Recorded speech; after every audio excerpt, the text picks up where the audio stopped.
Hello, hello, hello.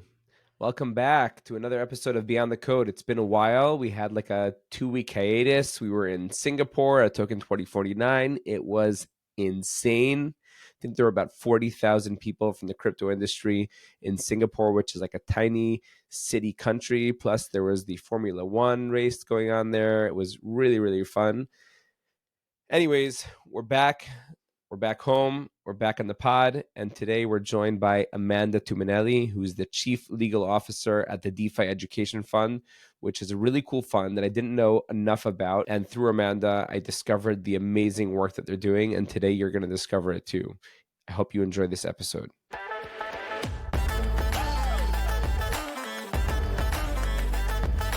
Welcome to Beyond the Code, the podcast where industry experts and brilliant legal minds discuss the impact of new emerging technologies.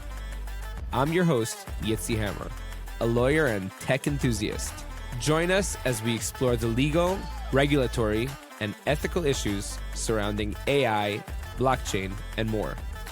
Get ready to go beyond the code and stay ahead of the game. Amanda, welcome to Beyond the Code. It's really a pleasure to have you on. I was telling Max that I heard a lot about the DeFi Education Fund, but I don't know all that much about what you guys do. So it would be a good opportunity to hear a little bit more about the kind of stuff that you're doing and that the fund is doing. But before we get into all that, I'd like to get to know you a little bit better. We don't know each other. Again, your name has like come up in all kinds of forums, I guess over the years. Like you've been doing this, I guess, for a minute, right? I mean, you've been in the space for some time. So why don't you tell me a little bit about your background and how you got to where you are today? Sure, happy to. And I'm glad you're hearing about the DeFi Education Fund. Hopefully, only in good context. So Only the best. I feel I've been in this space officially, like industry side, 1.5 years, and it feels like both a lifetime and also the blink of an eye at the same time. But I've been a lawyer for longer than that. I started my career in big law, like at a big law firm, doing white collar criminal defense and securities litigation. I clerked. Cool. I went to a smaller firm that focuses on trial and litigation, and that's where I first started having clients in the blockchain space.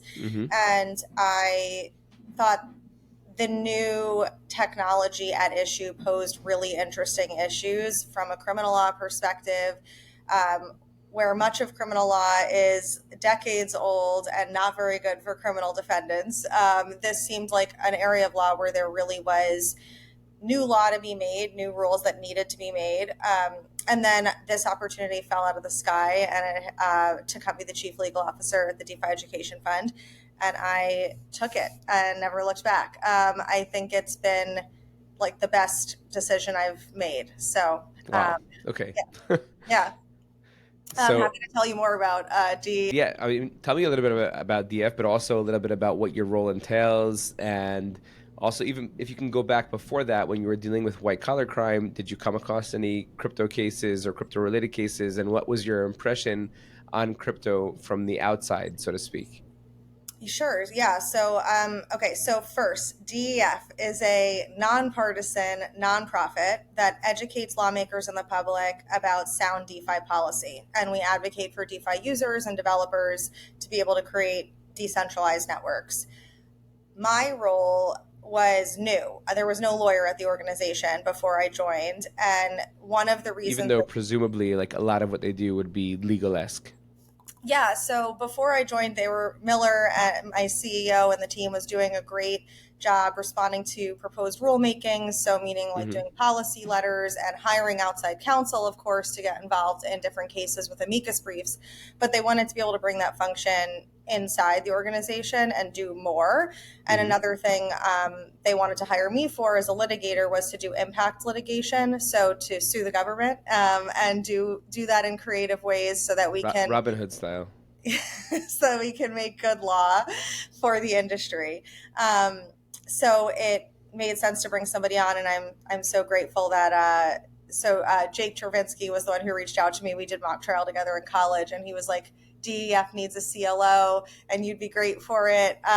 So that's why I switched over to this job. But to give you the perspective outside the industry, Mm-hmm. I will say I was representing clients that were accused of crimes related to digital assets, and most of the time that was like fraud related or selling unregistered securities was tacked on, but really it was like a fraud related allegation. And outside the industry, it can feel a bit intimidating to come into the industry, right? Like it feels like, and I think that to some extent this is actually true, there is like a close network of crypto lawyers who really know their stuff. And it can feel really opaque on the outside looking in, being like, what do I need to know? What do I need to do to be able to make that leap? And I also had never been like a GC before. I'd never been general counsel of anything. So there's also like that learning curve. So coming into the industry, I was like, okay, I need to do a crash course in all the tech that I don't already know about. And I need to understand all these diverse issues that crypto lawyers face. And I also need to learn how to be a GC. So there was a lot to Quite a learn. bit to do. Yeah.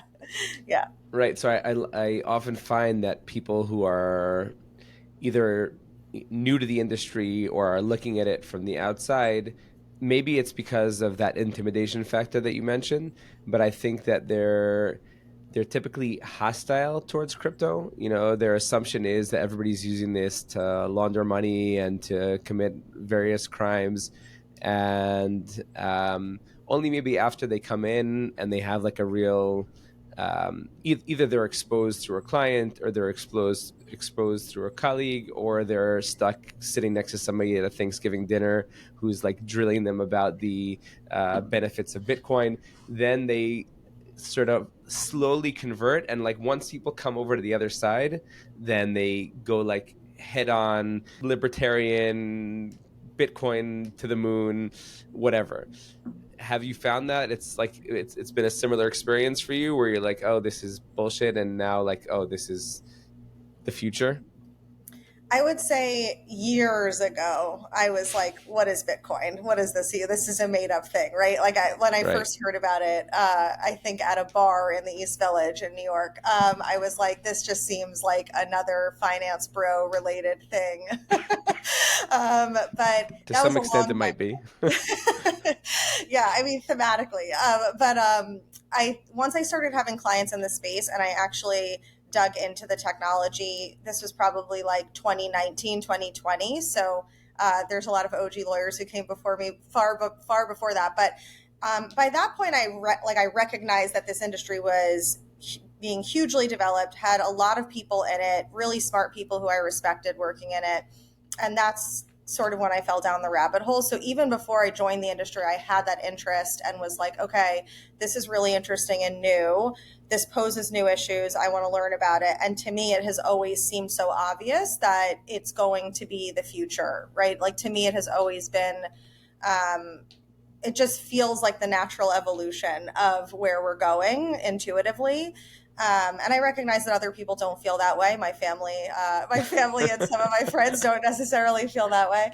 So now being fully enmeshed, I definitely resonate with what you're saying, where you meet people in your everyday life who's like, "Aren't you all just criminals? Like, why are you working in this industry?" And that happens all the time. And what's your response to them? I try to be patient at least to start. You try. I Keyword. try. It And starts with patience. it starts with patience. It ends with frustration. I do better or worse depending on the day. But no, I will say it's absolutely not all criminals. You're probably saying that because you've heard of FTX or these giant scams. And, just to take FTX as an example, nothing that happened with FTX is anything new. It is TradFi fraud. It just so happened to Just include bundled digital up in a assets, crypto right? package, right? Right. Like that crime could have happened Okay, 50 so you're, years you're good ago. at this. I I tried. see you've been doing this for a while. I try. I had to convince everybody in my life I hadn't lost my mind when I left my law firm. And is it working? A little bit, a little bit. Okay, cool. So tell me a little bit about your work. Like, what does your day to day look like? What are some of the things that you're working on now? What are some of the goals of the DF? So we currently are working on an amicus brief in the Netherlands tornado cash case. So for Alexei Pertsev's case, that's like Cool. literally the thing I'm working on yesterday and today. But that is emblematic of one like vein of our work. We do amicus briefs in major cases that affect DeFi, often to talk about the rights of software developers or the rights of users to use this technology. We have an ongoing litigation against the SEC where we, along with a co-plaintiff, are suing the SEC, and that's related to airdrops. Happy to tell you more about that. So, like another Please do. major bucket, another major bucket is us doing that impact litigation that I mentioned earlier and figuring out ways to create more clarity in the law.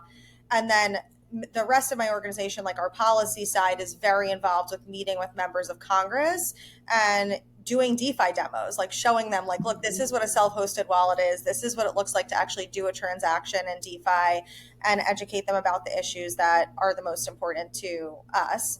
So I think those are like our major buckets of work. And then, of course, we respond to rulemakings when a regulator proposes a rule that touches on DeFi. Wow. So it seems like you guys are really doing God's work. Like, I think one of the biggest challenges is how lawmakers, judges, regulators, are so vocal on these subjects, but don't actually have any practical experience dealing with them. And there's that huge gap, when you're talking all day about wallets and DeFi platforms, but you've never actually interacted with them, which is kind of why, like, we always tell our clients that the first thing we do before giving any kind of regulatory legal advice whatsoever is play around with the product. Like, I want to talk to your dev team before I talk to anybody else. I want to get beta access to your platform. We're not messing around with it, because if you don't get the tech, then you can't really be making policies that are directly affecting it. So it sounds like you guys are really doing what needs to be done. I've advocated strongly for somebody to be doing this, so it's very refreshing to hear that you guys are doing it. Tell me a little bit more about the amicus briefs that you guys are working on, and also about your airdrop suit against the SEC. Sure. So we did an amicus in Storm's case, which is the US-based criminal case related to Tornado Cash.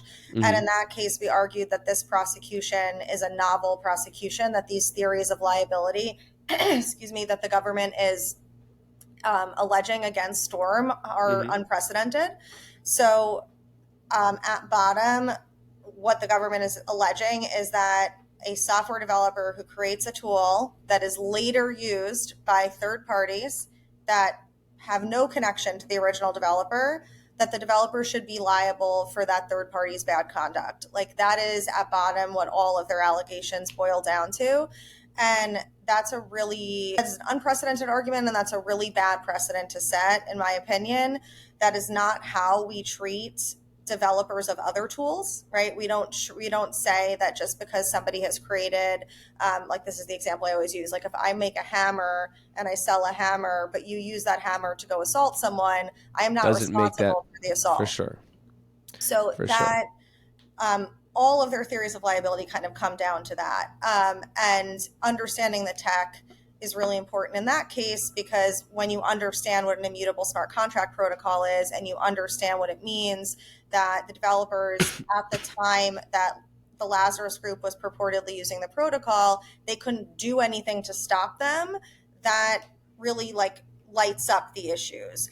And of course, there's a lot of attention right now on this case because the judge denied the motion to dismiss the indictment just last week in Storm's case. And I totally understand this emotional response that, like, North Korea is using the protocol. That's bad. We need to do something about the fact that North Korea is using the protocol. I get that feeling, but I think it's really important to hold the line on the principle of what I just said, like, that a developer of a neutral tool should not be responsible for third parties' bad conduct. Go after the third party. Go after the bad actor. But I've been... So that's like one line, and we're going to make similar arguments in the Pertsev case, which is in the Netherlands.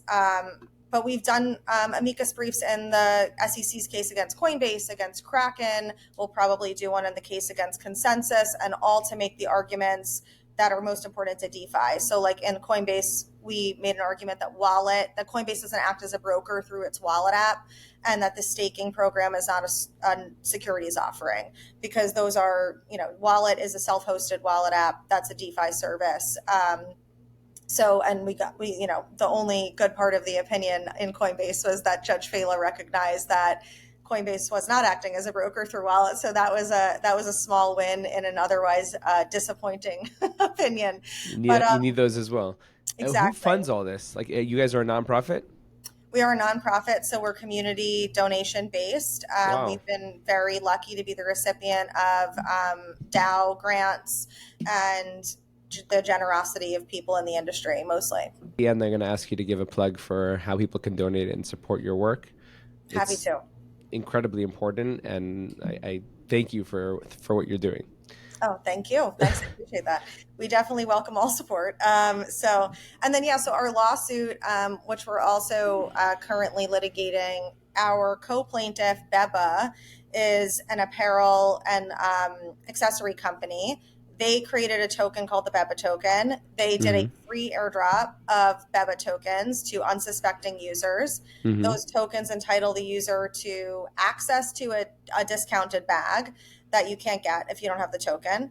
So they did this free airdrop. They have more free airdrops planned, and they're asking the court to declare that those free airdrops are not securities transactions and that the Beba token is not a security. So they're asking for that like pre-enforcement. The SEC has not come to them and said anything, but they're asking for the court to declare that in advance of doing any more airdrops. And then together, the two of us are making the claim that the SEC's regulation by enforcement pattern, so their pattern of just suing people in the industry instead of making rules in advance. Witch hunting, that violates the Administrative Procedures Act, and that they have to do a rule with notice and comment. Okay, and what's the status of these suits right now, or these proceedings? So we filed in district court in Texas and federal district court. Their SEC moved to dismiss the complaint, and we are about to oppose that motion. So we are in motion practice right now. Okay. Good luck on that one. Thank you. I don't know if you want to respond to these like specific questions, but just going back to what we mentioned with respect to Storm's case, wouldn't you be able, even in a case of a decentralized platform, wouldn't you be able to put into place steps to IP block people from certain regions? So like the protocol could block users from North Korea, for example? So certainly on the front end, you can do that, right? And that's a valid, I get why people are upset that like the UI, didn't have like the compliance tool that it had was voluntary, not mandatory, and there was no geo blocking on the front end. But that is one argument, but the protocol level is different, right? And I think now there is the possibility to build in IP blocking on the protocol level, but I don't think in 2019 people were doing that. I could be wrong. Somebody out there is going to tell me I'm wrong, but people might not have been doing it, but it definitely could have been done. I think it became practice over time as we had more and more issues that came up where the SEC went after people and they said, "What do you want from me? What it's not my responsibility." And then they started doing IP blocking. So it could be that it wasn't common practice, but I would venture to say that it could have been done. The question is if that's a defense in and of itself. Okay, we'll implement that going forward at least. So I think, and that's like the last question is a good one. Like in the normal practice of the way OFAC goes after people for violating sanctions, they come to them and they say, "Can you fix this?" Right? They give them an opportunity to do exactly what you just said, to like build something into the front end or do something to respond to whatever OFAC is saying that the sanctions violation was. And obviously, I was not a part of Tornado Cash. I don't know what actually happened in real time. I'm just, responding to what's public. Sure. It does not seem like that happened here. It does not seem like OFAC gave the Tornado Cash developers the opportunity to build something into the front end, right? By the time that Lazarus Group supposedly used the protocol, the smart contracts were immutable. There was no way to build that into the protocol at that point. Possibly it could have built into the front end, but I don't know that they had that option at the time it was happening before the sanctions actually were released, and then the criminal indictment came out. But I think that distinction is an important one to make, and certainly, if you want to have a compliant protocol, people should be thinking about what they can do. It's For just sure. that, right, like it's just that once it's immutable, it is really tough to say like could have, should have, would have. Like there's nothing, like people are still using Tornado Cash to this day, right? Like there's nothing that anyone can do Yeah, to geo block. it's the beauty of DeFi. Right. It's bigger than any one man. Okay, very cool. So tell me a little bit, what other things do you have planned for the future? What are your thoughts about the space in general? What technologies and developments are you excited about? So plans for the future include continuing to try to get positive law that's clear related to digital assets. I Mm-hmm. think it is a little or maybe a lot too early to like regulate DeFi. I think that the effort there is to educate people about what DeFi is and how it works before they try to regulate it, as you said earlier. But I think what we're going to see, at least in the US, in the next Congress is most likely a market structure bill that does provide clarity on digital assets more generally and stable coins. So I think we will be very focused on that through the election and into the next Congress. On the legal side, we are considering additional cases against regulators because while we wait for Congress to actually act and pass a bill, we want to provide as much clarity as we can to the industry. So we're considering how best to do that. And then, what amicus briefs we can provide to the court to educate judges. Like, for example, in the consensus case, that's something that a few months from now we may be thinking about, depending on the timing. But we like to show up in cases where it is important for the judge to understand how the tech actually works before they agree with the SEC about something. Wow. How many people on your team? There's only 5 of us. We are It small but seems like mighty. a lot to handle. Yeah, we are actually pretty productive, I'd have to say. But yeah, there's 5 of us. Some of us are in DC, some of us are spread out across the country. Okay, so no like office where everybody comes in and has coffee in the morning. We do have an office in DC, and we try to meet there. We try to meet there like once a month, once Occasionally. every other month. Yeah, actually, everybody's in New York today, so I'm Oh lucky wow. everybody came to me for once. Oh nice. Okay. So you're New York based. I am New York based. Okay, and I caught in the background like a few novels that I like. I see you have the whole CB Strike series, which I'm a big fan of. Lots of And Brandon Sanderson. yeah. Okay, I always like think should I have books behind me because it's a great topic of conversation. Yeah, It gives you like a lot of insight into a person, like what they're reading, what they like. it's So all fantasy fiction over here. The insight is I'm a huge nerd. true that. Okay, extra points for nerdiness. Cool. How about like outside of the legal side of things? Like have you dabbled in like the degen side of the crypto world? Like a little NFTs, pop culture, crypto trading, or are you strictly on the like focus on policy and the legal side of things? Here and there, I've tried to, tried to like do the whole like get a free airdrop kind of thing, but I'm not very good at it. It's I'll free just, money and it's not a I, security. I'm always there too late for whatever the best moment in time was. But no, I mean I own digital assets. I trade digital assets, but I would not say that I am like knowledgeable about the degen side of the world. There's so much content, and it's like Okay. that's just the legal content alone. I could just spend the entire day reading, and then to add in like actual trading information, that would be a lot. I'm not talking trading information. There's other aspects to degening than just like trading, but there's still a lot for you to learn. Like you need to dabble in the degen side of things if you like really wanna. You have to get your hands dirty a little bit. You know Okay, what I you're gonna mean? have to tell me where to start. You're gonna have to point me in Start the right direction. start by going to like crypto bro conferences. It's fun when like you spend all day listening to some boring lecture and then you go out and get trashed and talk about crypto stuff. So Oh That's yeah, probably I the mean best way to get started. that part I can relate to. The drinking and talking about crypto stuff that I can I can relate to.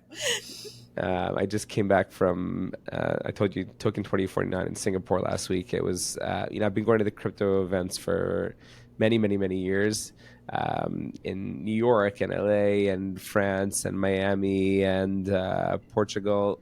Nothing has ever compared to what went on in Singapore, like in terms of like, I guess it's a comparison, a mixture of like being on the verge of a bull market, and also Singapore is like just a very pretty and clean city, and people just needed some bullishness, and it was just like a insane turnout, really good vibes.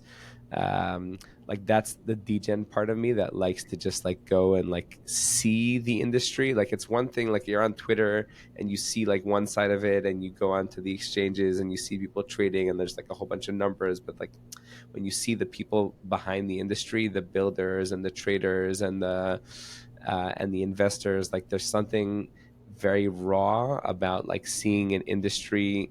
And since like like it's people say it all the time, like since we're still kind of early, it's still a pretty small ecosystem, to the extent that like you go to one of these like large global events like Bitcoin, and you're really seeing like a third of the whole industry, something like that, and it's wild. So like I highly recommend, if you haven't been yet, to like go to some of these like global massive events.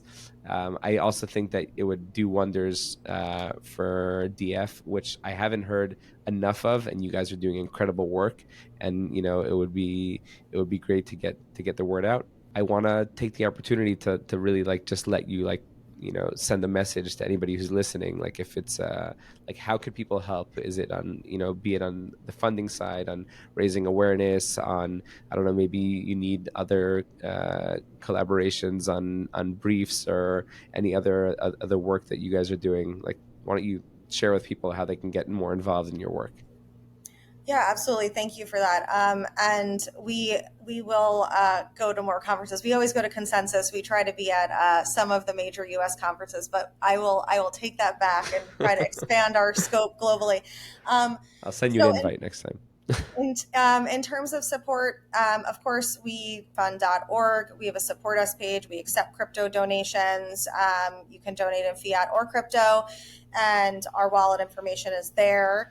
But we also, especially in the United States, welcome people who want to go meet their representative. I think it's really important and an underutilized tool. Like you're saying, on the industry level, go see the industry, go meet the industry. That exact message is what we are trying to get out to the industry so that they go meet their representatives. And a representative is very interested in who is voting for them, right? And they want more votes. So the best thing we can do is bring people in their district to go meet them and say like, hey, I'm in crypto, I care about this, like here's how many people I employ, here's how many people are involved in my project, and we all could vote for you if you had an interest in what we were working on.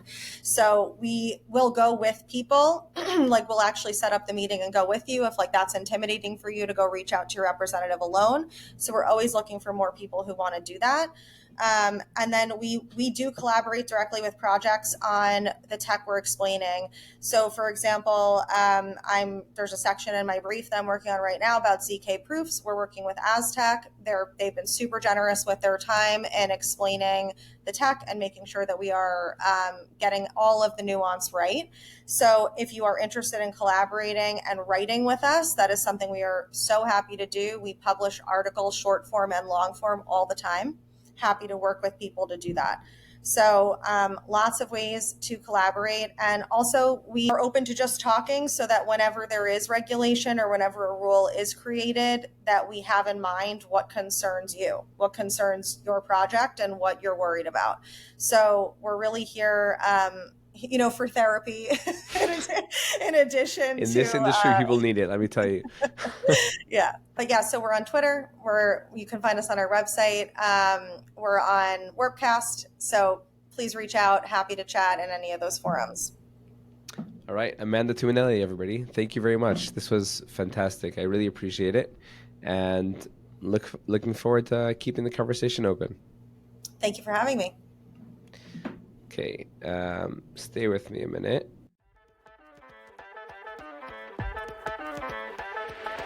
Thank you for listening to Beyond the Code. If you enjoyed this episode, make sure to subscribe, share with your friends, and to tune in again next week for more fun and insightful conversation.